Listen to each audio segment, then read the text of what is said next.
careful about.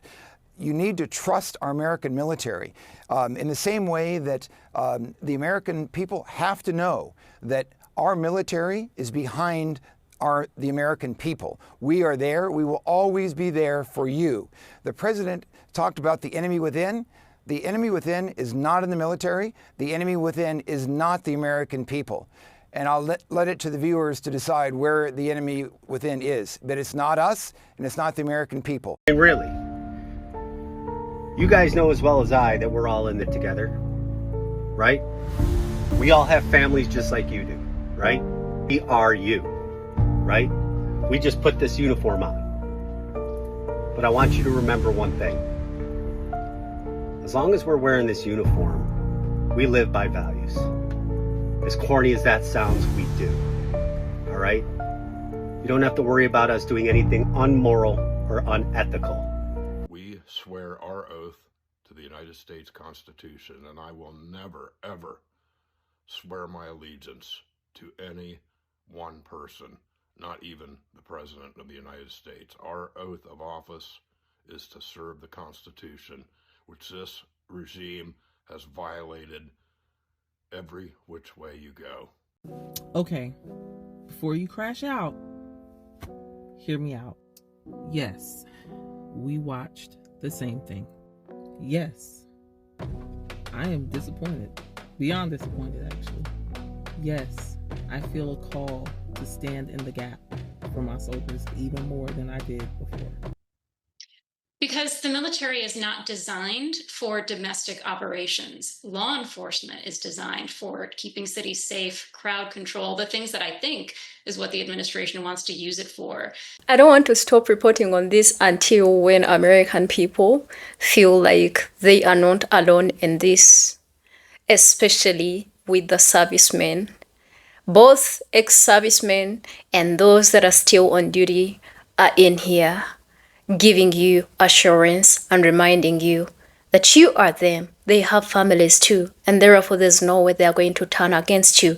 They're not just giving this promise to you Americans alone, but even to female, service women that are afraid that these people are going to start taking advantage of them. They're like, we are here to protect you. We will do all that it takes to make sure you are safe. These people are like, we are not going to turn our backs on the American people because we did not swear an oath to him, Trump. We swore an oath to the Constitution, and we are going to keep holding those morals and respect to the country. The country and the people are not supposed to be our experimentation ground. Therefore, even if he said what he said, we are not here to listen to what he had to say. We are here to follow the Constitution. Welcome back to the channel. If this is your very first time, my name is Gracie. I do appreciate your support. Big shout out to my members. You guys do me amazing. I want us to look at all the message of hope that the servicemen have in here for the Americans, for those that are in service, and for literally everybody that has been losing hope in them. Let's watch, come back and talk about it. Do me a favor, like the video, don't forget to share, subscribe to the channel as well, and let me know what you think in the comment section about these, messages.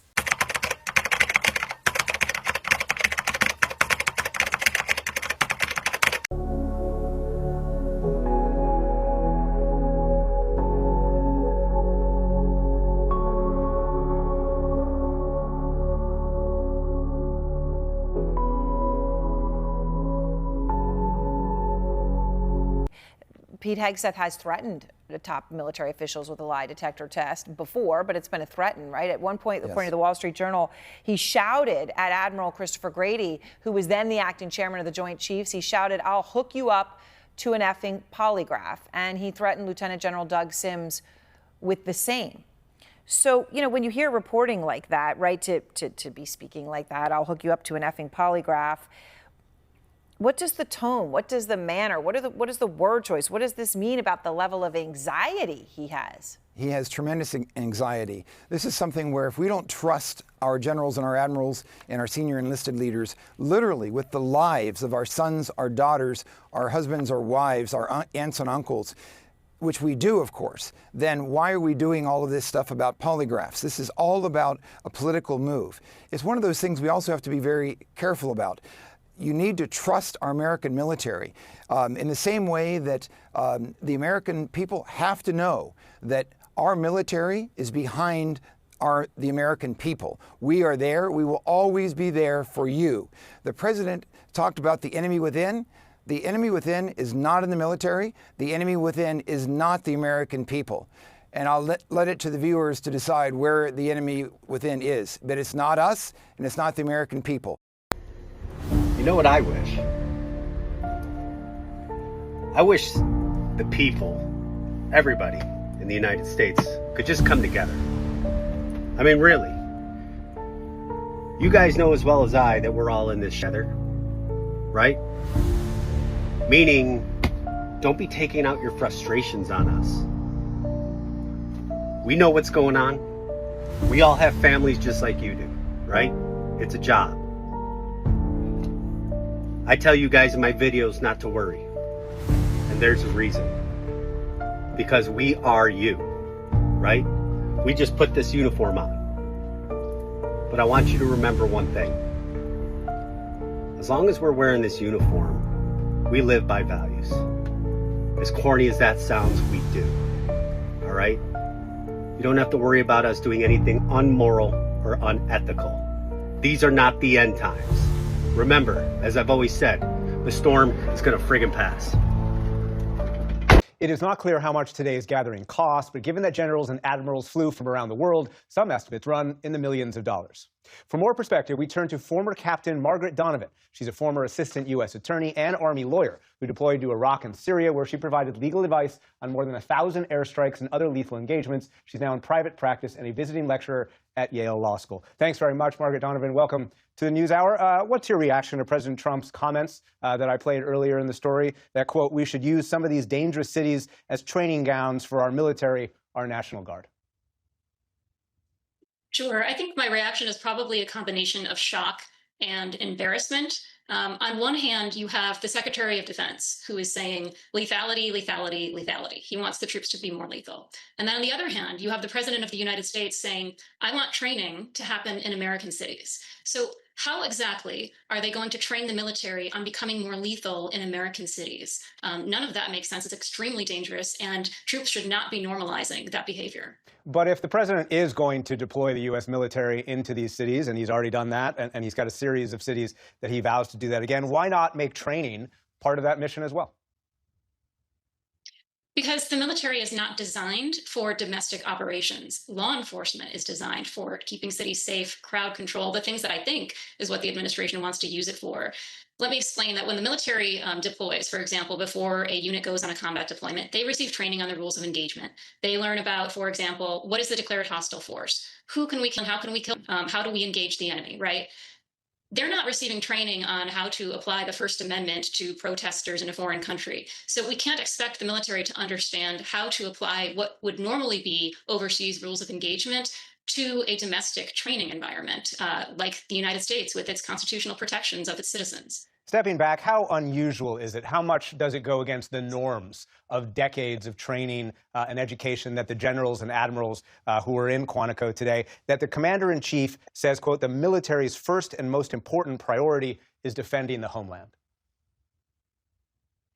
You know, I think the military's priority is defending the homeland, but the problem is the military's priority is protecting American citizens. American citizens are not the enemy. And the message that the president seems to be sending is that there is an enemy within. That is not true. Soldiers are training to protect American citizens from foreign adversaries. They are training to defend the Constitution. So that is incorrect to say that the enemy is in the country. And that is something that the military has to be prepared for. It stands against everything, every norm, every ethic, every moral that these military commanders have developed, learned, and hopefully imposed on their junior soldiers throughout their careers. To your point, after the attacks on Pearl Harbor and 9/11, Congress passed laws that demanded the president use the military for forward defense. Of course, the idea being that if we attack them there, we will not be attacked at home. Again, how different is President Trump's vision of the military from those two historical examples?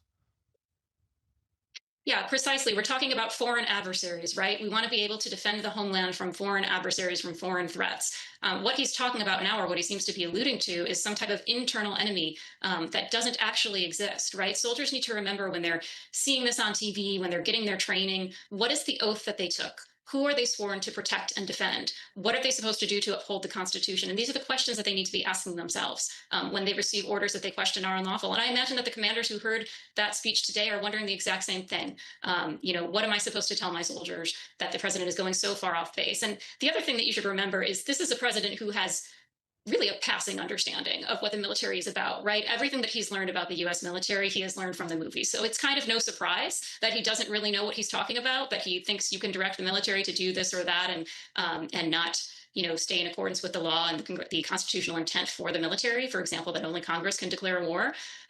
So it's kind of no surprise that he's misdirected here. And you just hope that the senior military officials recognize that and can respond accordingly with the leadership skills that they have. Margaret Donovan, former JAG and of Yale Law School, thank you very much. Thank you. The word I kept hearing from them was embarrassment, because if you look at that picture and you listen or have viewed what happened yesterday in Quantico, you saw myriad numbers of Silver Star awards. You saw myriad Purple Hearts, Bronze Stars, combat infantry badges, and they were being lectured on how to do push-ups and lose weight and shave, and it was truly mortifying. But the larger question is, going forward, what happens to the military with this internal dissension that you can seemingly feel when you witness an event like yesterday? When you look at those faces, it's what I predicted when I was on the show the other day, and that you're going to get poker faces and a stoicism that was reflective of professionalism. But truthfully, those individuals will leave that room or left that room yesterday, and they'll start discussing and analyzing how they can implement some of the lawful orders that they got.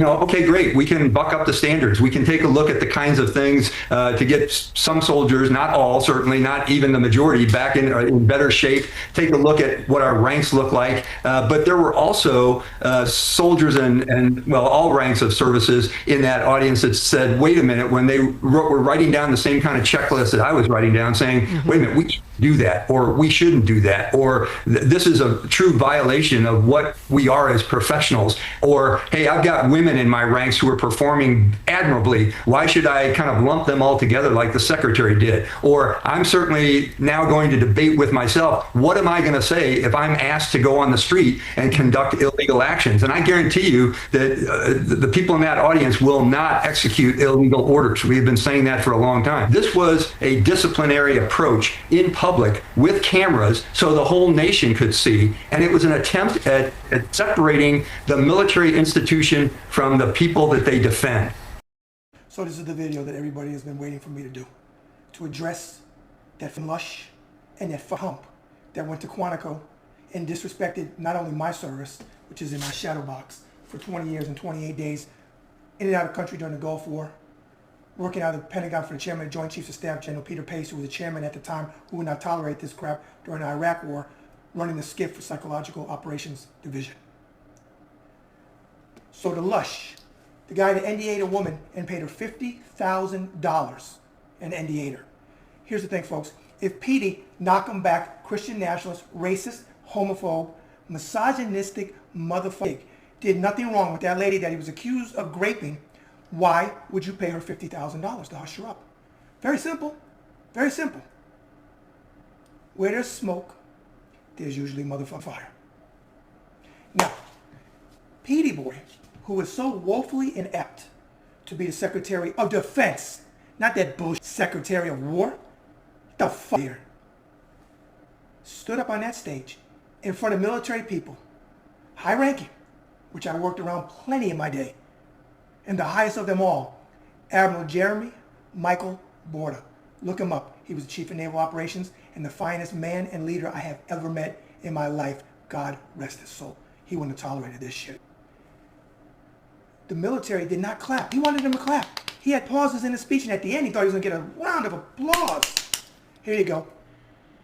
Here's the deal. The military is supposed to be apolitical, just like the federal workers that Doge laid off and other people. Doesn't matter if they're Republicans or Democrats, they're supposed to be apolitical. But that's not what the hump and Petey knock 'em back wants. They want sycophants to do their business. And folks, I'm a realist. I'll never pull no punches. There's some in that room that will absolutely do what the hump and Petey boy want them to do. But there's a lot that won't. Now, my prediction is this. A lot of them have went back to their commands where they came from because that was nothing but a circle jerk. And I promise you, an investigative journalist watching this video, go out and really dig deep on how many people put their retirement papers in because they don't want no part of this. I promise you there'll be several. Petey boy talked about weight of military members. And look, there are standards in the military for weight. I'm not going to argue that point. That's true. But you got some fucking cojones to sit there and tell someone about weight when your motherfucking boss, who you're a sycophant to, that orange racist, misogynistic, homophobic, treasonous fucking traitor, domestic fucking enemy, adjudicated rapist, 34 times convicted felon, five fake fucking deferments for bone spurs that he can't even tell you what fucking foot they're in, is grossly overweight. The commander-in-chief. Look, even when Bill Clinton was my commander-in-chief and he was chubby, he would jog. Now he jogged to McDonald's, but he still fucking jogged. All Trump does as far as exercise is run off at his lying cock's motherfucking mouth. So you got some nerve to put that shit out when your face grossly overweight and you can't even do real fucking. You're pathetic, Petey, and your fucking boss is even worse. And you disrespected everybody in the military on active duty, even your MAGA ones, because there's plenty of them too, and every veteran that gave his life, and every veteran like me who's still fighting. Like I said, my career is right there. Y'all can come out here and say whatever the fuck you want. I did my time. And I did probably anywhere from 10 to 12 years more than fucking Petey boy did. And I'm not knocking the time he did in the service, but he has disrespected and shit on the oath that he took and that I took that his boss never took. Okay, he never served one fucking day. His kids never served one fucking day. They didn't serve in the fucking Salvation Army. Maybe they served in the fucking golf course, a militia, when they buried their mother on a fucking golf course. How disgusting is that? No one talks about that shit anymore. And they really respect their mom. But I'm gonna close here. What you saw at Quantico, and it didn't need to be streamed live. It could have been in a room behind closed doors. I've been behind many of those closed doors. Many. From the days when we had to do a stand down in the early 90s about tailhook and a lot of other shit over my years in the military. They wanted everybody to say, see, y'all motherfuckers think you're strength. You're not strength. You're fucking weakness. You're not fucking patriots. You're fucking hatriots. And the audacity for you to say shit in your speech, but then say Jesus and God. Really? I don't know how that works with your Christian nationalism. You fucking piece of shit. Pete, fucking knock him back. You lush motherfucking accused of doing a grape on a woman and paid her $50,000. But see, that's the fucking common thing between all of you motherfuckers. Is racism, misogyny, homophobia, treason, grape, harassment of any type, and the accusations of being PDF files. That's the fucking thread that runs through all of you motherfuckers. You sycophant pieces of shit. And I'm not scared of you, Petey, and I'm not scared of you fucking Hump. I said it. I stand by it. I'm not backing down. I will use my platform every fucking day and twice on Sunday to call your shit out. And that shit that happened at Quantico, a base that I spent many days at, never stationed there, but when I lived in Prince William County, and I was stationed in the DMV all them years, I went to Quantico quite a bit. You didn't get no applause because the majority of the people in that room think you're a fucking idiot. So I told my platoon this morning.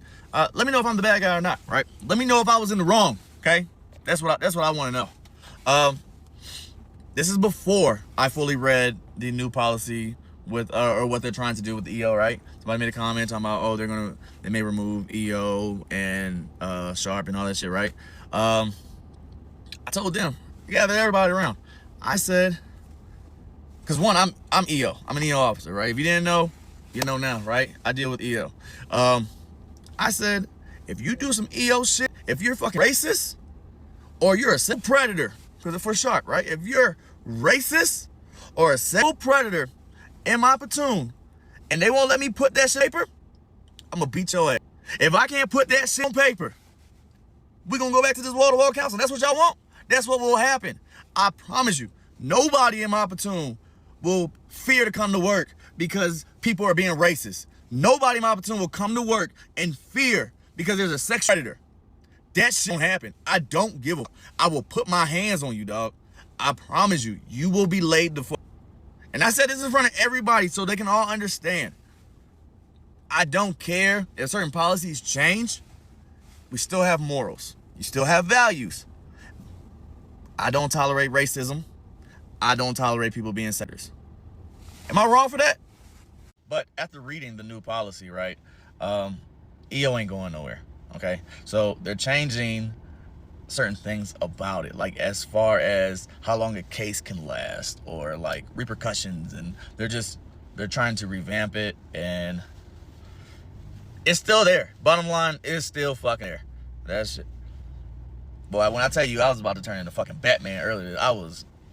First, just your reaction to all that you heard today at Quantico. Well, it's one of the strangest, most incoherent national security events I've ever encountered. What we were seeing today, the president sounded completely incoherent. It was a bitter, partisan, sort of savage tone address.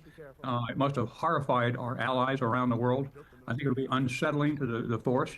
And then Secretary of Defense getting up there and pulling a sort of Rambo lecture with his, civil affairs officer status in an infantry battalion in Iraq, giving a Rambo lecture at a bunch of senior enlisted guys and officers who grew up in combat for 20 years. A lot of them are wearing Purple Hearts and decorated for valor, and their sons and daughters also fought, and many were injured. So it was a strange event, and some of it was deeply unsettling. Who says we're going to train U.S. military formations in American cities? I do want to know how you think his new directives, particularly on physical fitness for men in combat, how is all of that going to impact women in the military? Will they be able to rise in rank? What about recruitment? What about a sense of safety when you think historically that crimes against women have been prevalent? Well, first of all, I don't think there's any question that the Secretary of Defense remarks impugned women, minorities in uniform, saying if they got promoted, it obviously was some DEI thing rather than a promotion based on merit. Nothing could be farther from the truth. The women who are serving in infantry battalions, the women who successfully have gotten through Ranger School, 30 or 40, are fully qualified to neutral gender standards. I also think that, there's a notion that Hegseth was essentially telling the force, you people are not warriors. I am. We're going to change things. The Armed Forces of the United States are the most lethal, disciplined, aggressive military on the face of the earth. Incredible technology, training, and leadership. So that was badly received by all in the room. They won't say anything about it. It is not the place of the senior military leadership to push back on the President of the United States. Right. That's Congress, voters, the judicial system, and the media. I think locally, and maybe most importantly in this speech, Trump's suggestion that we'll use U.S. cities as training grounds for the military, naming even Portland. Some may wonder, is this leading toward martial law down the road? I mean, what did you make of those statements, and where are we going with this policy? Well, we don't know. The language is completely inappropriate. The basis of the Constitution, the way we view the military, is they're there to deter foreign wars. They are prohibited under Posse Comitatus Act from collecting evidence, from arresting civilians. So it's just inappropriate to think that and by the way, the National Guard are our friends and neighbors. There's 430,000 of them. They're vital to the country's safety. When there's a storm, when they need to deliver the mail, you name it, the National Guard is there. So this is just headed in the wrong direction. National Guard troops cannot sort out community policing. They're not trained for it, and it's the wrong thing to do. Okay, before you crash out, hear me out. Yes, we watched the same thing. Yes, I am disappointed. Beyond disappointed, actually. Yes, I feel a call to stand in the gap for my soldiers even more than I did before. But what I'm asking you to do is take some time, breathe, decompress. Because when they said that the enemy is coming from within, that was a real statement. Know those that you can trust. Know those that you can lean on. Have discernment with who you can confide in. Now's the time for you to reach out and lean on your brothers, your sisters, your mentors, the people that you know care and love you and are actually compassionate leaders. This is not the time. This is not the time, I'm telling you, to let your emotions get the best of you. If you feel like your emotions are going to get the best of you, we earn leave. Take it. I urge you. Take it. Take 7 days off. Take 7 days off and just do what you need to do. But do not give people the power over your future. I beg you. If you have nobody that you can confide in, nobody that you can trust, nobody that you can talk to, my DMs are always open. I promise you that. Message me. And if you are active duty, email me. Do not give the enemy the power. Do you understand what I'm saying? Love and light, y'all. Love and light. I'll be back on here to talk about some other stuff, but love and light. We don't take an oath to a country. We don't take an oath to a tribe. We don't take an oath to a religion. We don't take an oath to a king or a queen or to a tyrant or a dictator. And we don't take an oath to a wannabe dictator. We don't take an oath to an individual. We take an oath to the Constitution, and we take an oath to the idea that is America, and we're willing to die to protect it. Those values and ideas are contained within the Constitution of the United States of America, which is the moral North Star for all of us who have the privilege of wearing the cloth of our nation. It is that document that all of us in uniform swear to protect and defend against all enemies, foreign and domestic. Those who sacrificed themselves on the altar of freedom in the last 2.5 centuries of this country must not have done so in vain. The millions wounded in our nation's wars did not sacrifice their limbs and shed their blood to see this great experiment in democracy perish from this earth. No, we the American people, we the American military must never turn our back on those. So today I was out grocery shopping and I met a veteran. He was a naval veteran. I think he'd been in the Navy for about 30 years. He was a chaplain. He raised his kids, all of them in the military. And he was white. So I felt compelled to ask him how he feel about Pete Hegseth and Trump talking to all the generals. He looked at me and I was kind of nervous because I didn't know what he was going to say. He took a pause and catched his breath.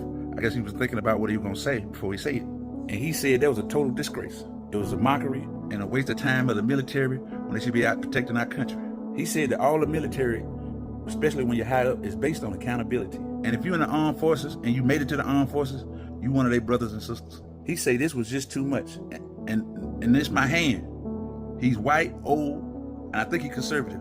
He said that the military being ran by a TV personality, someone with delusions of grandeur, telling our men who fought for our country over years and years and years that they inadequate, that some of them are fat.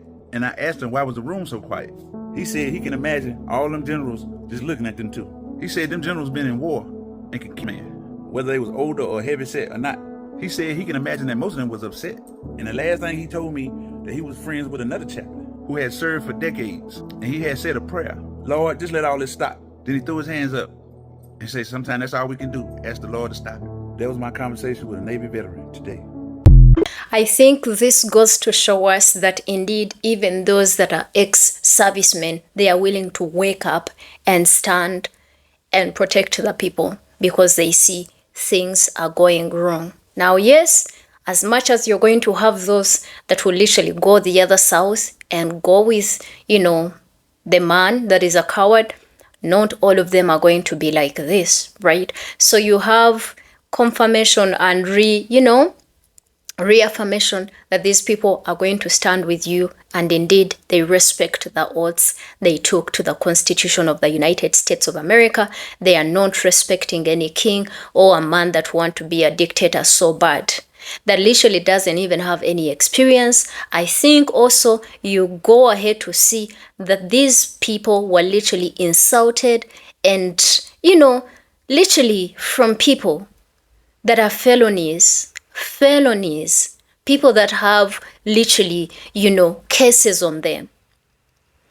And I think it also goes to show you that these people are trying so bad to distract the American population from actually demanding for accountability and holding them accountable for their own sins, because a lot of these people have committed crimes. For example, Trump tries everything but to release the Epstein files. Yeah, to one extent that they are holding, I think, one of the congresswomen hostage. They are refusing to swear her in so that she votes on the release of the Epstein files. And that is as illegal as hell.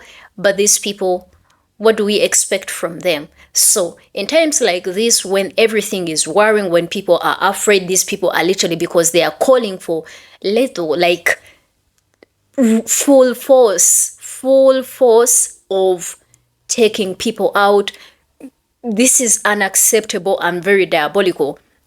These people, this is what they want. So to see service people saying, we don't care what they have to say. Our families live in these very communities that they want us to come and destroy. And we are not going to destroy our families.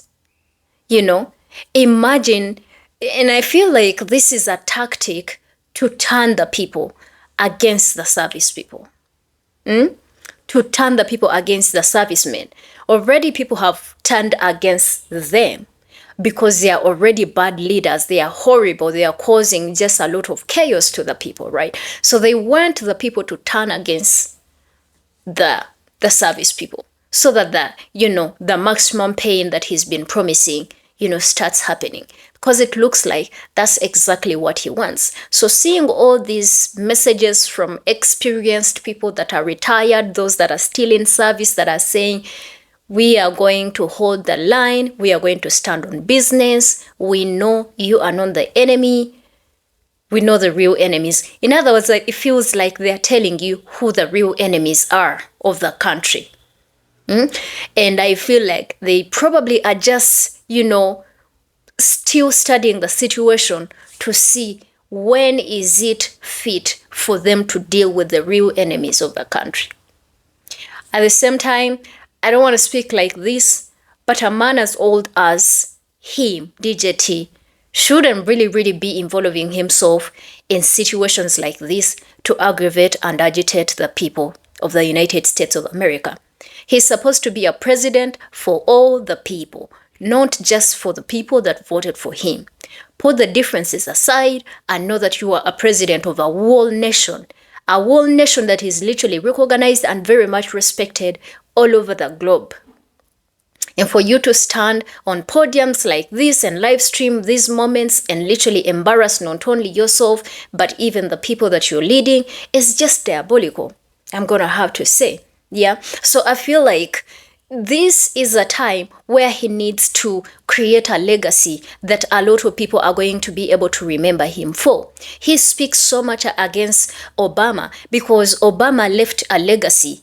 He literally revamped the economy of the United States of America, put in place a lot of, safety nets that were not only going to be helpful for the people in his regime, but even for the other regimes that are about to come, which includes this very regime that wants to get rid of Obamacare, disguising it as a way of actually spending this money on illegal immigrants, knowing very well that if you do not have papers in this country, you cannot receive any free service because you are not a citizen.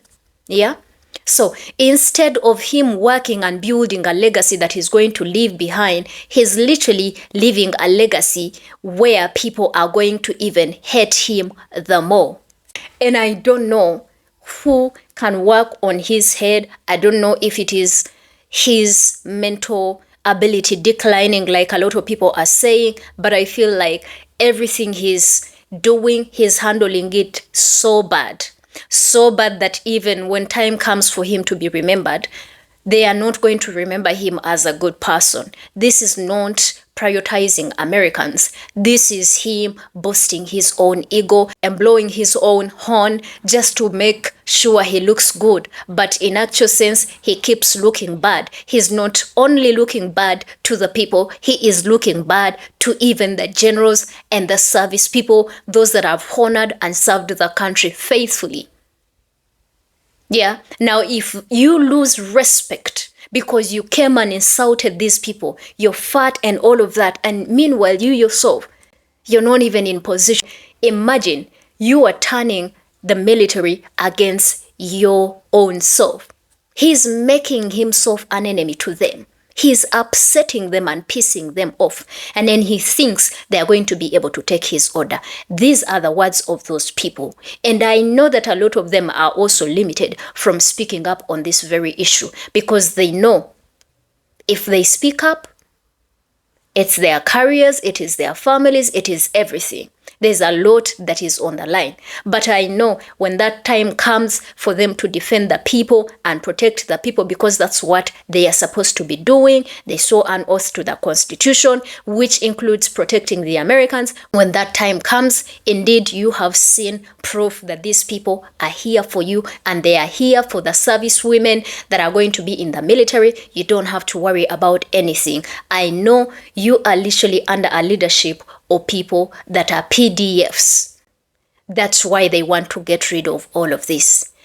but you have been given hope. I hope this helps. Let me know what you think in the comment section to the servicemen and servicewomen that are willing and able to honor the people and protect them.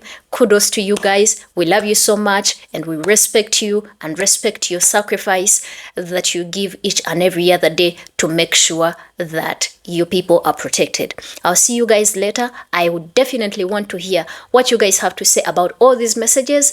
And don't forget to like, share the video, and subscribe to the channel. And yeah, I'll see you guys later. Love all of you and stay safe and don't panic. It's gonna be all right. You have the most professional people that are watching over you. Love you. Bye all.